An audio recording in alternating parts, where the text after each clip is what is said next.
Dis-moi si ça t'est déjà arrivé.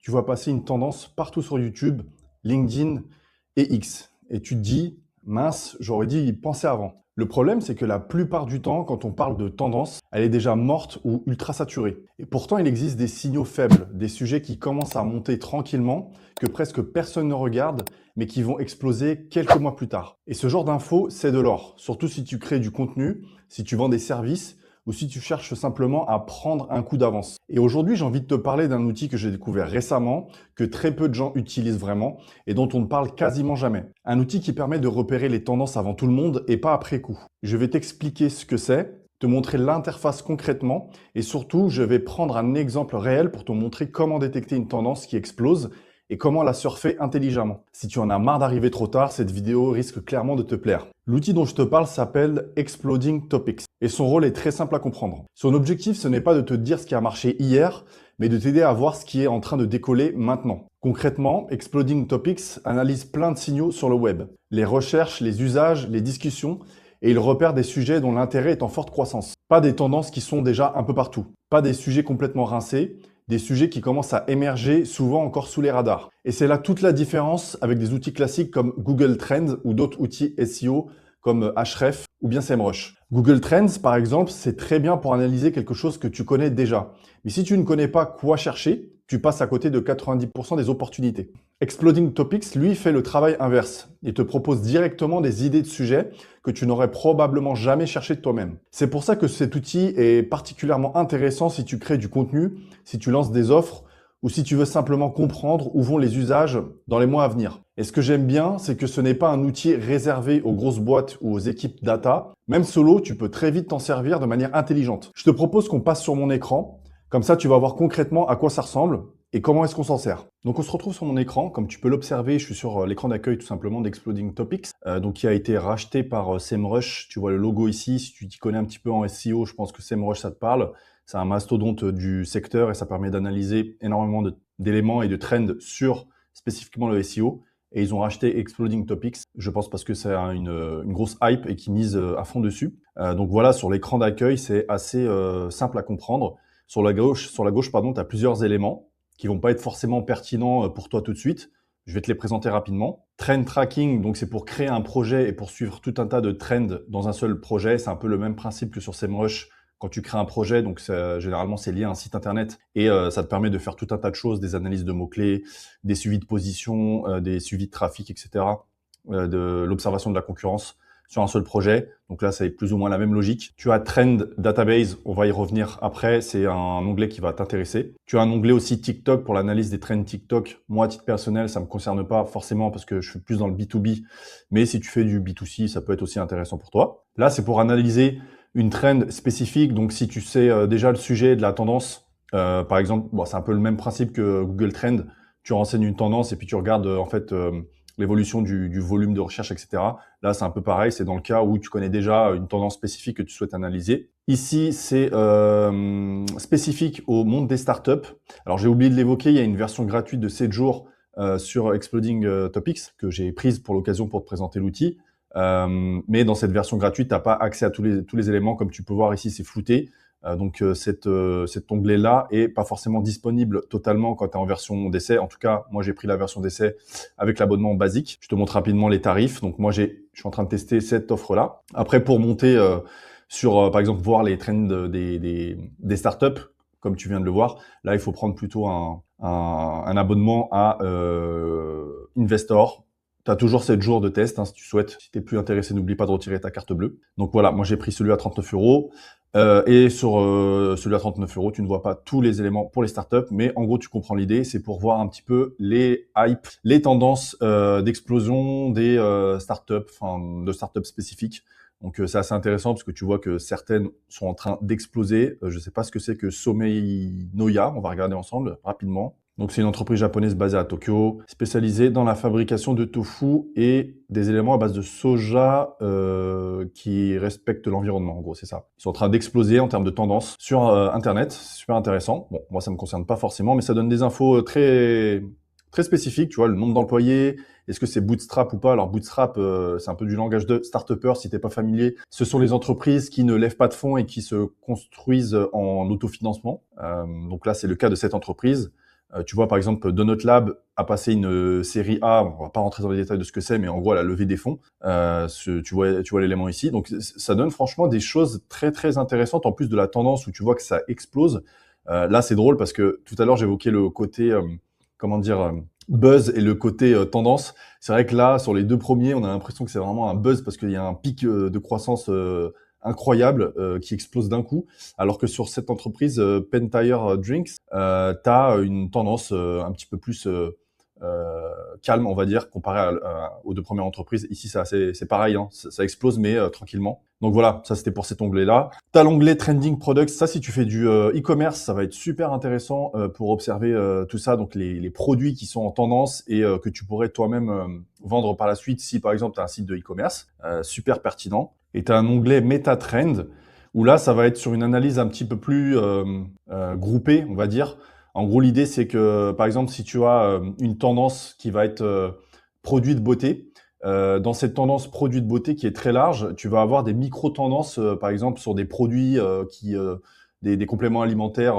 Au fait, petite parenthèse rapide. Si tu aimes ce genre de contenu, sache que je partage encore plus d'astuces exclusives dans ma newsletter. L'idée est très simple. Chaque semaine, tu reçois dans ta boîte mail des conseils concrets pour générer plus de leads, passer ta prospection à l'échelle, mieux utiliser ton CRM, améliorer tes méthodes, tes processus commerciaux et marketing en automatisant certaines tâches et mettre l'intelligence artificielle au service de ton entreprise. C'est du contenu que je ne poste pas ailleurs, ni sur YouTube, ni sur LinkedIn, ni sur toute autre plateforme. Si tu veux avoir une longueur d'avance, je te mets le lien juste en description. Tu cliques dessus, tu t'inscris en 10 secondes et c'est réglé. Merci de m'avoir écouté, je te laisse continuer la suite de la vidéo.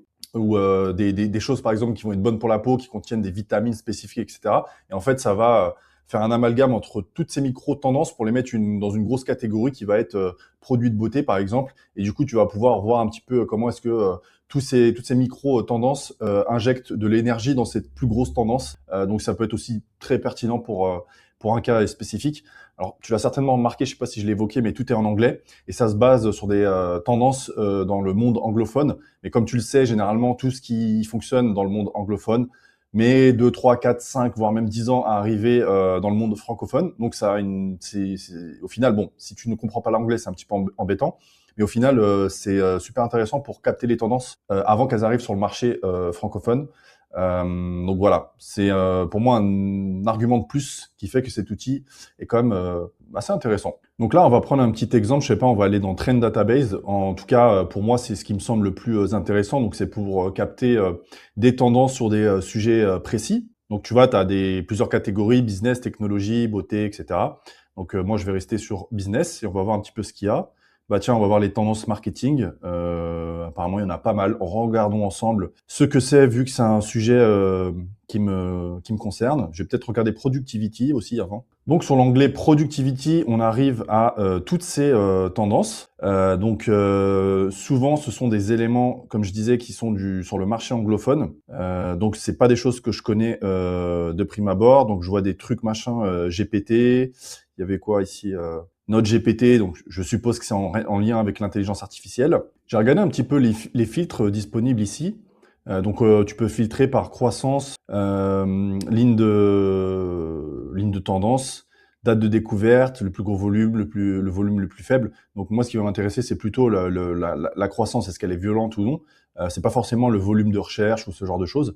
On peut se baser plutôt sur la croissance. Time frame, j'ai mis 1 an parce que ça évite de mettre des trucs qui sont trop longs et qui vont peut-être s'essouffler, comme là sur 15 ans.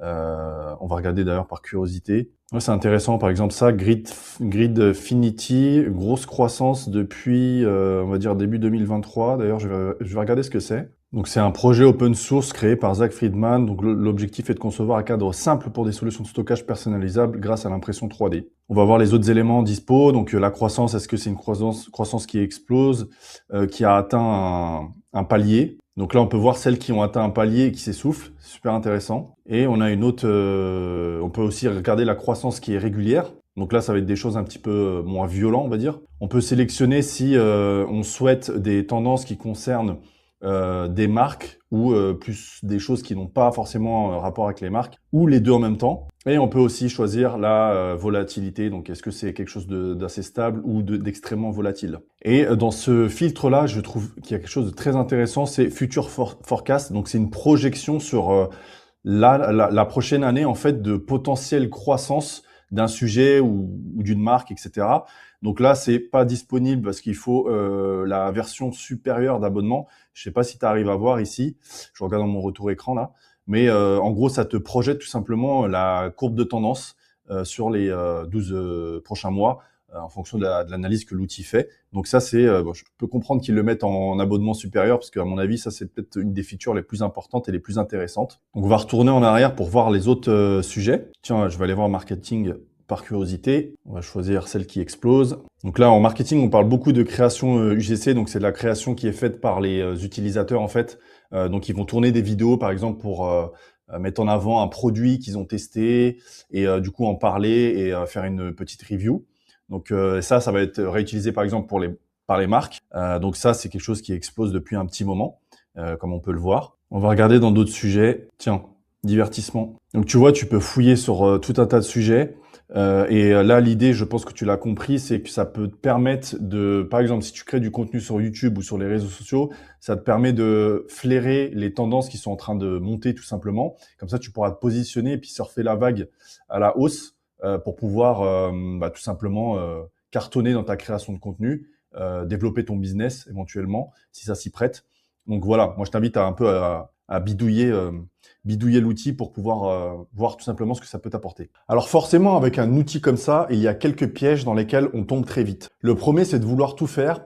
Tu vois une tendance qui monte, puis une autre, puis encore une autre, et au final, tu ne fais rien de concret. C'est un peu le syndrome de l'objet brillant. Exploding Topics, ce n'est pas un outil pour collectionner les idées, c'est un outil pour faire des choix parmi plusieurs idées de tendance. Donc la première erreur qu'on peut faire avec un outil comme Trending Topics, c'est courir après toutes les tendances comme je viens de l'évoquer. Toutes les tendances ne sont pas bonnes à prendre. Même si la courbe est belle, si le sujet n'a aucun lien avec ton audience, avec ton activité ou avec ton positionnement, ou avec ce que tu proposes, tu vas juste perdre du temps et probablement de la crédibilité. Par exemple, si tu crées du contenu sur des sujets du type bricolage pour ton activité, pour ton entreprise de BTP ou ce genre de choses, et que tu vois sur Exploding Topics une trend sur les outils d'intelligence artificielle, bah ça sert absolument à rien que tu te mettes à créer du contenu sur les outils d'intelligence artificielle, même s'il y a une trend qui est en train d'exploser, parce que ça n'a aucun lien avec ton activité, avec ton business. Donc ça, je pense que tu l'as compris. Erreur numéro 2 que je peux citer, c'est de confondre tendance et buzz. Une vraie tendance et un simple buzz, ce sont deux choses différentes. Un buzz, ça fait un pic très fort, ça va très vite, c'est très rapide et ça redescend aussitôt. Une vraie tendance, c'est souvent plus discret au départ, mais beaucoup plus régulier dans le temps.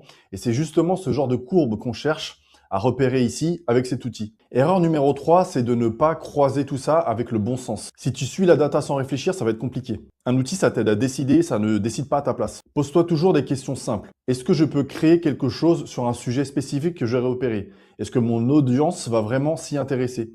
Est-ce que je suis capable d'exécuter vite? Si la réponse est non, même si la courbe explose, passe à autre chose. Je te redonne l'exemple que j'ai donné tout à l'heure avec l'entreprise qui crée du contenu sur des sujets de type BTP, bricolage, etc. Si tu vois une tendance sur tout ce qui est outils d'intelligence artificielle, tu peux éventuellement, si tu es complètement fou, changer de sujet et par exemple ouvrir une chaîne sur l'intelligence artificielle. Sauf que la vitesse d'exécution, elle sera extrêmement lente pour toi parce que tu n'as aucune connaissance sur ce sujet-là. Et du coup, le temps d'apprentissage qu'il va te falloir pour pouvoir monter en compétence, ça va te manger énormément de bande passante, de temps, d'énergie pour arriver à un certain niveau pour pouvoir créer du contenu sur cette nouvelle tendance que tu viens de repérer. Donc, je pense que tu as compris ce que je veux dire par là. Et on arrive là à la conclusion. Donc, pour résumer, Exploding Topics, ce n'est pas un outil magique, mais c'est clairement un outil qui peut te faire gagner du temps et surtout te donner un coup d'avance sur les prochaines tendances qui sont en train de décoller. Aujourd'hui, le vrai avantage, ce n'est plus d'être le meilleur, c'est d'être au bon moment, au bon endroit. Si tu arrives trop tôt, tu peux poser les bases. Si tu arrives trop tard, tu subis la concurrence. C'est exactement pour ça que ce genre d'outil est intéressant. Si ce type de contenu te plaît et que tu veux recevoir régulièrement des idées, des outils ou des stratégies pour développer ton activité, je partage tout ça dans ma newsletter. Le lien est dans la description de la vidéo. Pense aussi à t'abonner à ma chaîne, ça aide énormément pour le référencement et surtout ça te permet de ne pas rater les prochaines vidéos du même genre. Et d'ailleurs, YouTube va certainement te proposer juste après une autre vidéo par ici que j'ai faite sur un sujet similaire. Je t'invite vraiment à la regarder, elle complète parfaitement ce qu'on vient de voir. Merci d'avoir visionné la vidéo, on se retrouve très vite pour la suite. Salut!